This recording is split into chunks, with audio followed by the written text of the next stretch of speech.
So one of the questions I've received is something in the direction of, you know, to what extent should we regard Ra Uru Hu, the founder of human design, as being,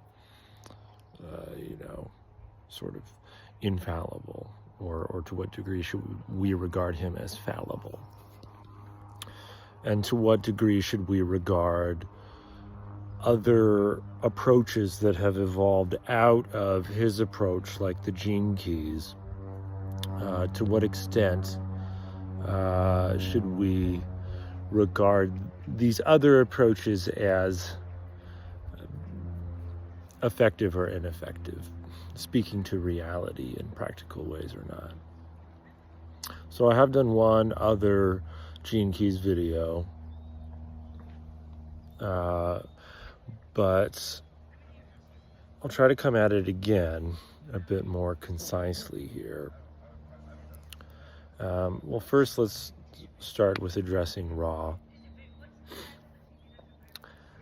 First of all, I think it's a tremendous mistake to begin with the assumption that we can ever put absolute truth into words. As soon as we're dealing with language, we're dealing with the Maya. And so the closest Ra ever gets to absolute claims concerning the validity of human design is calling it an absolute of the Maya. And Maya, remember, translates as illusion.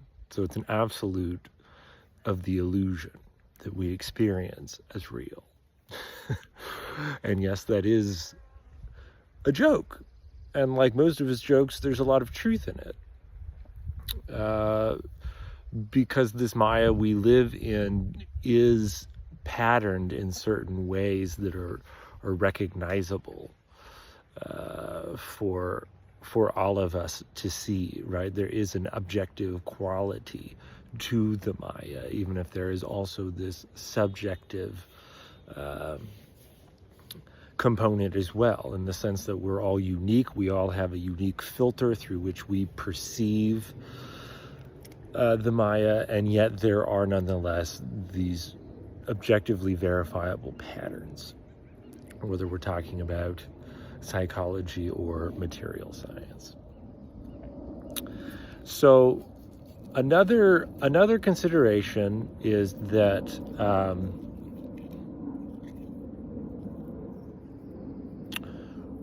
a 5-1 messenger, Ra's profile, is not here to be some kind of embodiment of enlightenment. An awake 5-1 is fully surrendered to the cause of universalizing their message.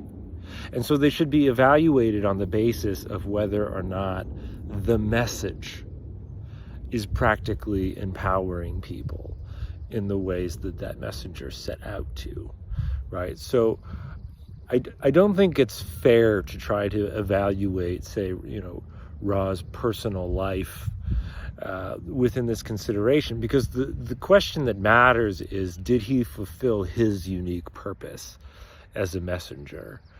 And I would say he undoubtedly did.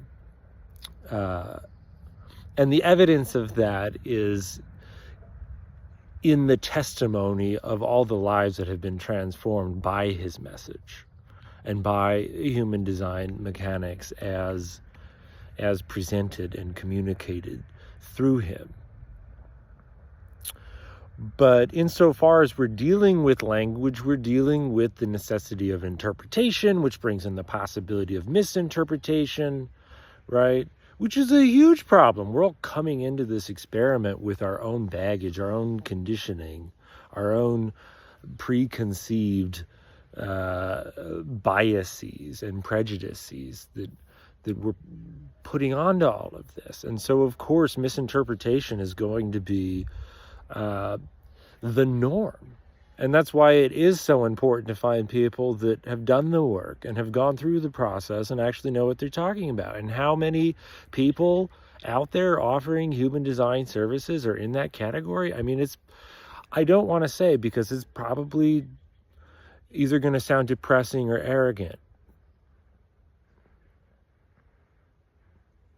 But that's the reality of the world that we live in. It's also the reality of the time that we live in, right? We're in the most materialistic world cycle that we've ever been in. And we're in the first line theme, which is authoritarian planning. But remember, the first line is the harmonic to the fourth line, which is opportunism. And of course, there are correct ways of wielding authority, just as there are correct ways of pursuing opportunities that are correct for you. But when we're talking about the homogenized world, we're talking about the not self world. We're not talking about the ideal expression of what these things can be. And so we live in this age that is just rife with materialistic opportunism. And it's all over the world, but it's all over the human design world as well, right? So just as the New Age in general is rife with materialism, all of this has found its inroads into human design because it's hot and new, and wow, you can make money off of this. And like, wow, you don't actually have to know that much to make money off of this. You just have to, have a slick marketing scheme. So yeah, buyer beware. If someone seems to have better marketing than they do depth of knowledge, you're going to get what you pay for. And by that, I don't mean the more someone is charging, the more you're going to get. I mean, what you pay energetically in terms of your investigation, your sniffing out of people, and whether or not they actually know something of substance about what you're pursuing. So that's a start on raw and human design. Let's move on to the gene keys.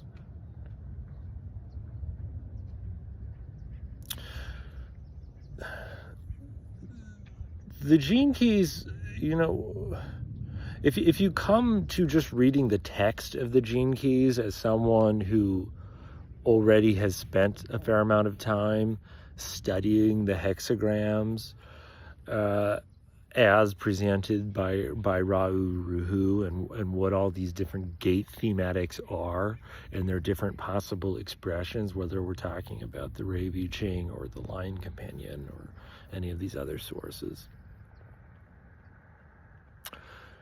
What you will see, if you're just comparing hexagram themes between the two presentations, is that they mesh incredibly well. I would say they complement each other more or less perfectly. Ra has his more sort of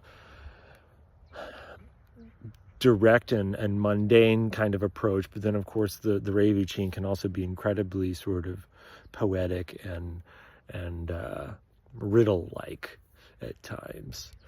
And then when you see him sort of expound on these themes in the Lion Companion, it generally is made more concrete pretty quickly. And Rudd has this very sort of poetic approach that I appreciate, especially because the logic is still there. And so you're seeing the logic of how the shadows are directly connected to the gifts and the cities in a really beautiful way that I think helps to elucidate. It's adding something meaningful and positive. If we're just talking about an understanding of the hexagrams, right?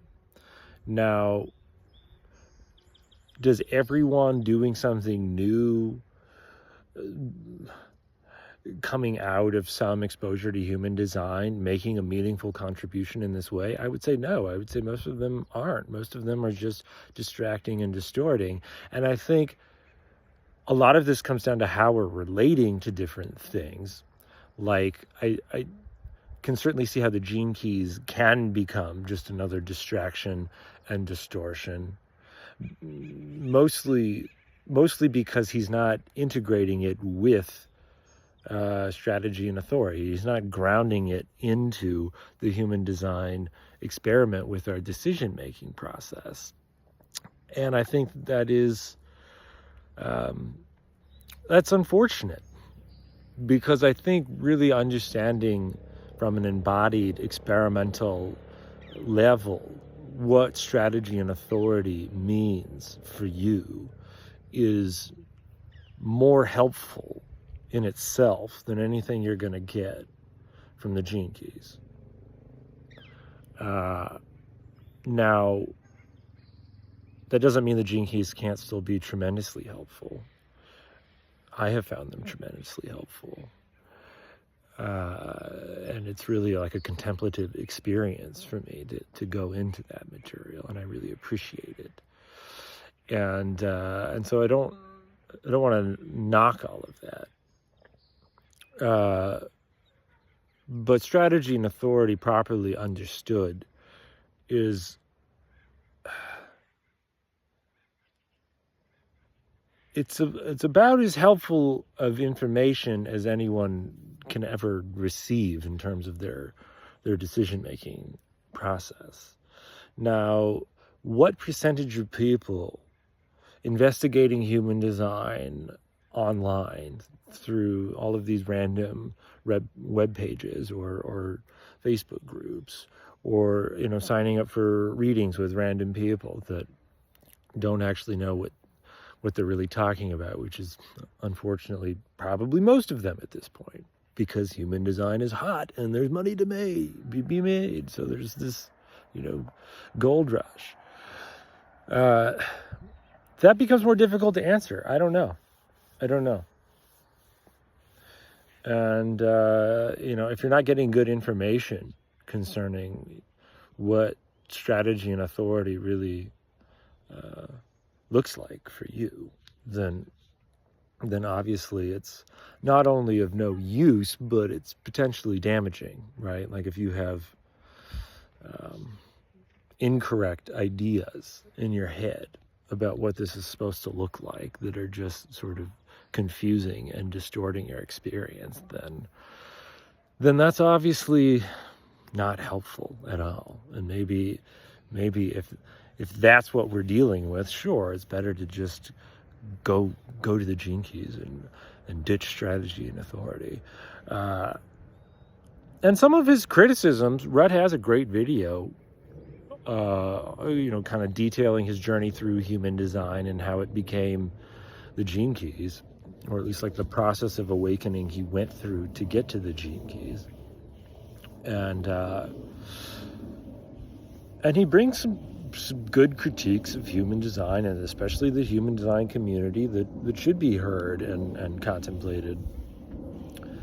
But one of his propositions is the automatic activation of type. And I think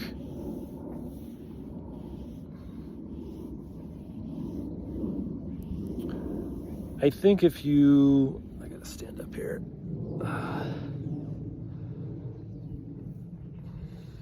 How should I put this?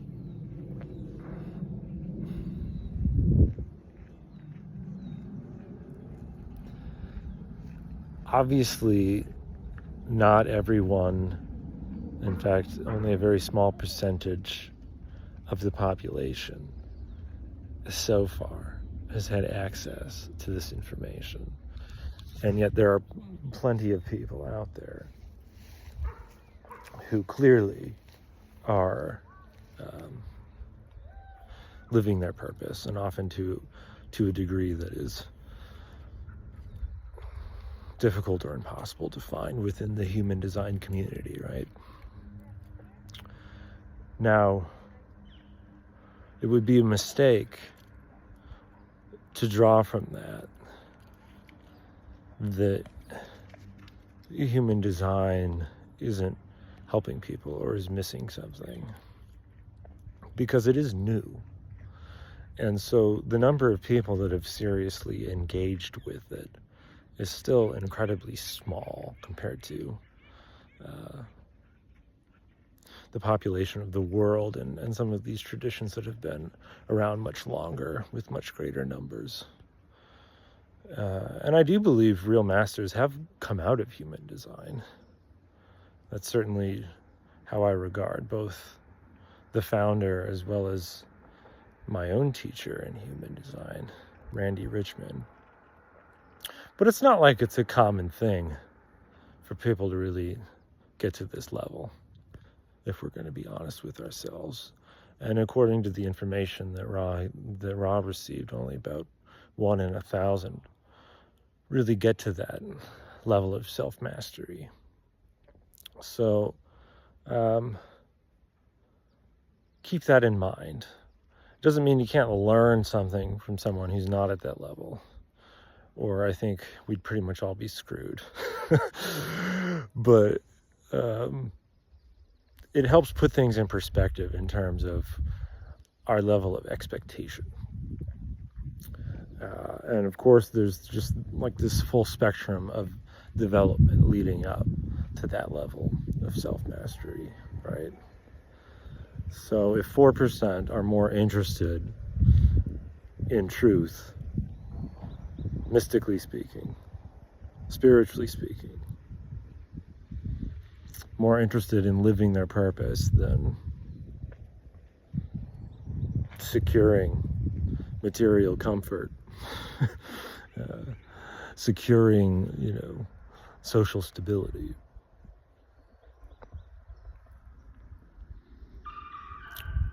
Why would we expect for, more than 4% of those offering services in human design to be more interested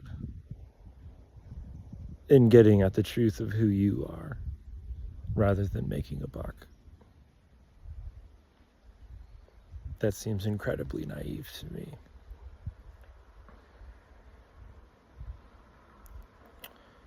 So, and again, if we're talking about the 96% going the way of the money line, the 2145, though, the 96% that are so easily seduced by that kind of leadership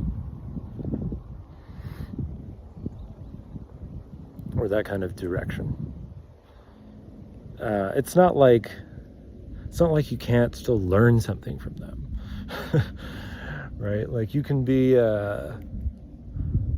good at making money off of human design and still be good at conveying the information that people need to hear. So let's keep that in mind as well. It's not like if you're good at making money, you're automatically not delivering useful and needed information. But priorities do matter, right? And the deeper you go in your journey, the more this becomes apparent. Because if we're talking about like the deeper soul level work of giving birth to your unique purpose, you're not going to be able to find the kind of wisdom and empowerment that you need from the other, from the mirror in a guide, if they themselves aren't also doing that work. It's just that kind of work can't happen without that kind of mutuality, because we can only see from where we are. And so if we're not doing that deeper level inner work, how can we possibly begin to recognize and empower that spark of the divine within others?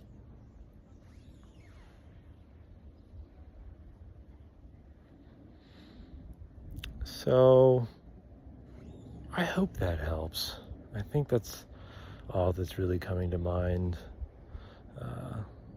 off the bat. But yeah, we'll see. We'll see if this lands for people or whether or not I need to redo this one. But yeah, I gave it my best in the moment. So cheers.